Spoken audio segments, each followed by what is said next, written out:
ಜ್ಞಾನದ ದೀವಿಗೆ ಹೊಳೆಯುವ ಭವಿಷ್ಯ ವಾಣಿಜ್ಯ ಲೋಕಕ್ಕೆ ಸ್ವಾಗತ ಸುಸ್ವಾಗತ. Hello students, welcome to Neela commerce academy. ಇವತ್ತಿನ ಕ್ಲಾಸ್ನಾಗ 12 ಮಾರ್ಕ್ಸ್ ಇನ್ನೊಂದು ಇಂಪಾರ್ಟೆಂಟ್ ಕ್ವಶನ್ ಆಗಿರ್ತಕ್ಕಂತಹ common size balance sheet prepare ಮಾಡೋದನ್ನ ನಿಮ್ಗೆ ಹೇಳ್ಕೊಡ್ತಾ ಇದ್ದೀನಿ. ಸೊ ಅದಕ್ಕೆ ರಿಲೇಟೆಡ್ ಇರೋ ಒಂದು ಪ್ರಾಬ್ಲಮ್ ತಗೊಂಡಿದ್ದೀನಿ. ಪ್ರಾಬ್ಲಮ್ ನೋಡ್ಕೊಂಡು ಏನೇನು ಅವರು ಕೊಟ್ಟಾರ ಪ್ರಾಬ್ಲಮ್ ಅಲ್ಲಿ ಅಂತ ಹೇಳಿ. The following are the balance sheet of alpha limited as on 31st 2018 and 31st 2019. Prepare common size balance sheet ಅಂತ ಹೇಳಿ. ಲಾಸ್ಟ್ ವಿಡಿಯೋದಲ್ಲಿ ನಾನು ನಿಮ್ಗೆ ಕಂಪೇರಿಟಿವ್ ಬ್ಯಾಲೆನ್ಸ್ ಶೀಟ್ ಹೇಳಿದೆ. ಈಗ ಕಾಮನ್ ಸೈಜ್ ಬ್ಯಾಲೆನ್ಸ್ ಶೀಟ್ ಮತ್ತು ಕಂಪೇರಿಟಿವ್ನೇ ಸ್ವಲ್ಪ ವ್ಯತ್ಯಾಸಗಳಿರ್ತಾವೆ ಅಷ್ಟೇ, ಬಟ್ ಹೆಡ್ ವೈಸ್ ಸಪ್ರೇಟ್ ಮಾಡೋದೆಲ್ಲ ಸೇಮ್ ಇರುತ್ತೆ. ಸದ್ಯಕ್ಕೆ ಐಟಮ್ಸ್ ಏನೇನವ ಅಂತ ನೋಡ್ಕೊಂಬೋಣ. ಶೇರ್ ಕ್ಯಾಪಿಟಲ್ 24 lakh 30 lakh ಅದ. Reserves and surplus 10 lakh in both the years. Long term borrowings 10 lakh and 12 lakh. Trade payables 21 lakh and 31 lakh. Machinery 16 lakh and 18 lakh. Goodwill 24 lakh and 32 lakh. Non-current investment 20 lakh in both the years. Inventories 5 lakh and 3 lakh. ಇಷ್ಟು items ಕೊಟ್ಟಾರ. ನಾವು head wise ನಿಮ್ಗೆ last ವಿಡಿಯೋದಲ್ಲಿ ಹೇಳಿರುವಂಗ balance sheet ಒಳಗೆ 5 heads ಅವ. ಇಲ್ಲಿ share capital ಮತ್ತು reserves and surplus share holders fund head ಅಲ್ಲಿ ಬರುತ್ತೆ.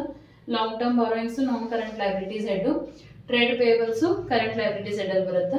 ಇವಿಷ್ಟು ಲೈಬಿಲಿಟೀಸ್. ಇನ್ ಕೆಳಗಿರುವಂತ ಮಷಿನರಿ ಇಂದ ಇನ್ವೆಂಟರೀಸ್ ಇವೆಲ್ಲ ಅಸೆಟ್ಸ್ ಅಲ್ಲಿ ಬರುತ್ತೆ, ಅಸೆಟ್ ಸೈಡ್. ಮಷಿನರಿ, ಗುಡ್ವಿಲ್ ಮತ್ತು non current investment non current asset head ಅಲ್ಲಿ ಬರುತ್ತೆ. ಇನ್ನು ಇನ್ವೆಂಟರೀಸ್ ಮಾತ್ರ ಕರೆಂಟ್ ಅಸೆಟ್ ಹೆಡ್ ಅಲ್ಲಿ ಬರುತ್ತೆ.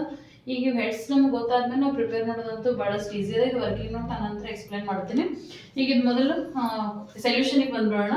Common size balance sheet format ಈ ರೀತಿ ಇರುತ್ತೆ. ಪರ್ಟಿಕ್ಯುಲರ್ಸ್ ಫಸ್ಟ್ ಇಯರ್ದು amount as it is entry ಮಾಡ್ಕೋಬೇಕು, ಅದ್ರದ್ದು ಪರ್ಸೆಂಟೇಜು. ನೆಕ್ಸ್ಟ್ 2ನೇ ವರ್ಷದ ಏನು ಕೊಟ್ಟಿರ್ತಾರೆ ಅಮೌಂಟ್ ಅದನ್ನ ಆಸ್ ಇಟ್ ಈಸ್ ಎಂಟ್ರಿ ಮಾಡಬೇಕು, ಅದ್ರ ಪರ್ಸೆಂಟೇಜ್ ಕಂಡು ಹಿಡಿಯೋದಿರುತ್ತೆ ಮೇನ್ ನಾವಿಲ್ಲಿ. ಇವು ಐಟಮ್ಸ್ ಕೊಟ್ಟಿರೋ ಐಟಮ್ಸ್ ನಾವು ಹೆಡ್ ವೈಸ್ ಡಿವೈಡ್ ಮಾಡ್ಕೊಂಡಿದ್ದೇವೆ. ಇಲ್ಲಿ ಶೇರ್ ಹೋಲ್ಡರ್ಸ್ ಫಂಡ್ ಅಲ್ಲಿ ಶೇರ್ ಕ್ಯಾಪಿಟಲ್ ಬರುತ್ತೆ, ರಿಸರ್ವ್ಸ್ ಅಂಡ್ ಸರ್ಪ್ಲಸ್ ಬರುತ್ತೆ. ನಾನ್ ಕರೆಂಟ್ ಲೈಬಿಲಿಟೀಸ್ ಅಲ್ಲಿ long term borrowings, current liabilities ಅಲ್ಲಿ ಟ್ರೇಡ್ ಪೇಯಬಲ್ಸ್ ಬರುತ್ತೆ. ಅದೇ ರೀತಿ asset side non current asset ಮತ್ತು ಕರೆಂಟ್ ಅಸೆಟ್ಸ್ ಅನ್ನ ಹೆಡ್ ವೈಸ್ ಸಪರೇಟ್ ಮಾಡ್ಕೊಂಡು amount column as it is entry ಮಾಡ್ಕೊಂಡಿದ್ದೀವಿ. ಮೇನ್ ನಿಮ್ಗೆ ಇದು ಅಬ್ಸಲ್ಯೂಟ್ ಪರ್ಸೆಂಟೇಜ್ ಕಂಡುಹಿಡಿಯೋದಿರುತ್ತೆ, ಇದನ್ನ ಹೆಂಗ್ ತಿಳ್ಕೊಬೇಕು ಅಂತ ಹೇಳಿ. ಕಂಪೇರಿಟಿವ್ ಬ್ಯಾಲೆನ್ಸ್ ಶೀಟ್ ನಾವ್ ಏನ್ ಮಾಡ್ತೀವಿ ಅಂತಂದ್ರೆ ಡಿಫರೆನ್ಸ್ ಅಮೌಂಟ್ ಇನ್ಕ್ರೀಸ್ ಡಿಕ್ರೀಸ್ ಆಗಿದ್ದಕ್ಕೆ ಏನ್ ಮಾಡ್ತೀವಿ, ಫಸ್ಟ್ ಇಯರ್ ಅಮೌಂಟ್ ಇಂದ ಡಿವೈಡ್ ಮಾಡಿ ಇಂಟು 100 ಮಾಡ್ತೀವಿ. ಬಟ್ ಇಲ್ಲಿ ಆ ರೀತಿ ಪ್ರೊಸೀಜರ್ ಇಲ್ಲ. ಇಲ್ಲಿ ಪ್ರೊಸೀಜರ್ ಸ್ವಲ್ಪ ಡಿಫ್ರೆಂಟ್ ಆಗುತ್ತೆ. ಹೆಂಗಿರುತ್ತೆ ಅಂದ್ರೆ ಇಲ್ಲಿ ಕೊಟ್ಟಿರುವಂತದ್ದು ಏನ್ ಅಮೌಂಟ್ ಇರುತ್ತೆ ಶೇರ್ ಕ್ಯಾಪಿಟಲ್ ಇದು 24 lakh ಏನ್ ಅಮೌಂಟ್ ಅದ ಅದಕ್ಕೆ ಗ್ರ್ಯಾಂಡ್ ಟೋಟಲ್ ಇಂದ ಡಿವೈಡ್ ಮಾಡ್ಬೇಕು. ಅಂದ್ರೆ 65 lakh ಇಂದ ಡಿವೈಡ್ ಮಾಡಿ ಇಂಟು 100 ಮಾಡಿದ್ರೆ ಏನ್ ಬರುತ್ತೆ ಆ ಪರ್ಸೆಂಟೇಜ್ ಬರೀತೀವಿ ನಾವು. ಇಲ್ಲ ಕ್ಯಾಲ್ಕುಲೇಷನ್ಸ್ ಮಾಡಿದ್ರೆ ನೋಡ್ಕೊರಿ. ಅಬ್ಸಲ್ಯೂಟ್ ಪರ್ಸೆಂಟೇಜ್ ಅದು present value divided by grand total into 100 ಅದ. ಫಸ್ಟ್ 2018 ಇದು ಶೇರ್ ಹೋಲ್ಡರ್ಸ್ ಫಂಡ್ 24 lakh ಅದ. ಅದು ಬ್ಯಾಲೆನ್ಸ್ ಶೀಟ್ ಟೋಟಲ್ 65 lakh ಅದ. 24 lakh divide by 65 lakh into 100 ಮಾಡಿದ್ರೆ 36.92 ಬರುತ್ತೆ. ಅದನ್ನೇ ಪರ್ಸೆಂಟೇಜ್ ಕಾಲಮ್ ಅಲ್ಲಿ ಎಂಟ್ರಿ ಮಾಡಿರೋದು ನಾವು. ಅದೇ ತರ 2019 ಅಲ್ಲಿ 30 lakh ಅದ. 2019 ಬ್ಯಾಲೆನ್ಸ್ ಶೀಟ್ ಟೋಟಲ್ 83 lakh ಅದ. 30 lakh divide by 83 lakh into 100 ಮಾಡಿದ್ರೆ 36.14% ಬರುತ್ತೆ. ಇದೇ ರೀತಿ ಪ್ರತಿಯೊಂದು ಐಟಮ್ ಅದು ನಾವು ಏನ್ ಮಾಡ್ಬೇಕು ಅಂತಂದ್ರೆ present amount divided by total into 100 ಮಾಡ್ತಾ ಬರಬೇಕು. ಇಲ್ಲಿ ರಿಸರ್ವ್ಸ್ ಅಂಡ್ ಸರ್ಪ್ಲಸ್ 10 lakh ಅದ. 10 lakh divide by 65 lakh into 100 ಮಾಡಿದ್ರೆ 15.39% ಬರುತ್ತೆ. ಇದು ಲಾಂಗ್ ಟರ್ಮ್ ಬಾರೋಯಿಂಗ್ ಇದು ಕೂಡ same 10 lakh divide by 65 lakh into 100 ಮಾಡಿದ್ರೆ 15.38 ಅಥವಾ 39 ಬರೀಬಹುದು ರೌಂಡ್ ಆಫ್ ಮಾಡಿ. ಟ್ರೇಡ್ ಪೇಯಬಲ್ಸ್ 21 lakh ಅದ. ಡಿವೈಡ್ ಬೈ 65 lakh ಇಂಟು 100 ಮಾಡಬೇಕು. ಇನ್ನು 2019 ತಗೊಳ್ಳೋದ್ನ ಏನ್ ಮಾಡ್ಬೇಕಂದ್ರೆ 30 lakh ಗೆ 83 lakh ಇಂದ ಡಿವೈಡ್ ಮಾಡ್ಬೇಕು. 2019 ಇದು ಲೈಬಿಲಿಟೀಸ್ ಟೋಟಲ್ ಏನಿದೆ ಅಂದ್ರೆ 83 lakh ಅದ. Present value divided by grand total into 100 ಮಾಡ್ಬೇಕು. 30 lakh divide by 83 lakh into 100 ಮಾಡಿ 36.14.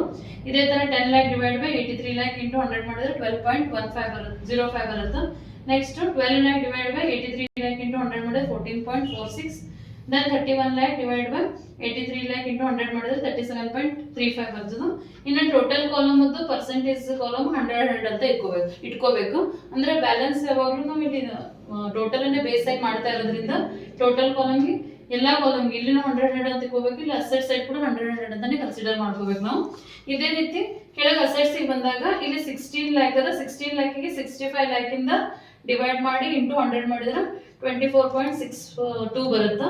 ನೆಕ್ಸ್ಟ್ 20 lakh ಗೆ 65 lakh ಇಂದ ಡಿವೈಡ್ ಮಾಡಿ ಇಂಟು 100 ಮಾಡಿದ್ರೆ 30.77 ಅಥವಾ 77 ಬರುತ್ತೆ. ಇನ್ನು ಗುಡ್ವಿಲ್ 24 lakh ಇದೆ. Divide by 65 lakh into 100 will get 36.92. ಅದೇ ರೀತಿ inventories 5 lakh divide by 65 lakh into 100 ಮಾಡಿದ್ರೆ 7.69 ಬರುತ್ತೆ. ಇದು 18 ಆಯ್ತು. ಅದೇ ತರ 19 ಸೇಮ್ ಮಾಡಬೇಕು. ಕೊಟ್ಟಿರೋ ಅಮೌಂಟ್ ಡಿವೈಡ್ ಬೈ ಟೋಟಲ್ ಮಾಡಿ ಇಂಟು 100 ಮಾಡಿ ಪ್ರತಿಯೊಂದನ್ನು 1 by 1 ಬರೀತಾ ಹೋಗ್ಬೇಕು. ಇಲ್ಲಿ ಅಸೆಟ್ ಸೈಡ್ ಟೋಟಲ್ ಕೂಡ 100 ಅಂತ ಬರೀಬೇಕು. ಫೈನಲಿ ಲೈಬಿಲಿಟಿ ಸೈಡ್ ಟೋಟಲ್ ಮತ್ತು ಅಸೆಟ್ ಸೈಡ್ ಟೋಟಲ್ ಏನಿರ್ತದೆ ಅಂದ್ರೆ ಈಕ್ವಲ್ ಇರ್ತದೆ. It's A very simple problem. 12 marks ಇದು ಬಂತು ಅಂದ್ರೆ definitely it is most easiest choice ಅಂತ ಹೇಳ್ಬೋದು. ಕಾಮನ್ ಸೈಜ್ ಬ್ಯಾಲೆನ್ಸ್ ಶೀಟ್ ಅಲ್ಲಿ ಜಸ್ಟ್ ಕೊಟ್ಟಿರೋ ಅಮೌಂಟ್ ತಗೊಂಡು ಟೋಟಲ್ ಇಂದ ಡಿವೈಡ್ ಮಾಡಿ ಇಂಟು 100 ಮಾರ್ಕ್ ಪರ್ಸೆಂಟೇಜ್ ಬರ್ಬಿಟ್ರಿ ಅಂತಂದ್ರೆ ನಿಮ್ದೇನು ಅಂತಂದ್ರೆ ಲೆಕ್ಕ ಆರಾಮಾಗಿ ಏನು ಮಾಡ್ಬೋದು ಅಂತ ಮಾಡಿ ಮುಗಿಸ್ಬೋದು ನೀವು. ಸೊ ಇದು ನಿಮ್ಗೆ ಎಕ್ಸ್ಪ್ಲೇನ್ ಮಾಡಿರ್ತಕ್ಕಂಥ ಒಂದು ಸೊಲ್ಯೂಷನ್ ನಿಮ್ಗೆಲ್ಲರಿಗೂ ಯೂಸ್ಫುಲ್ ಆಗುತ್ತೆ ಅಂತ ಭಾವಿಸ್ತಾ ನಾನು ವಿಡಿಯೋನ ಮುಗಿಸ್ತಾ ಇದ್ದೀನಿ. Thank you so much.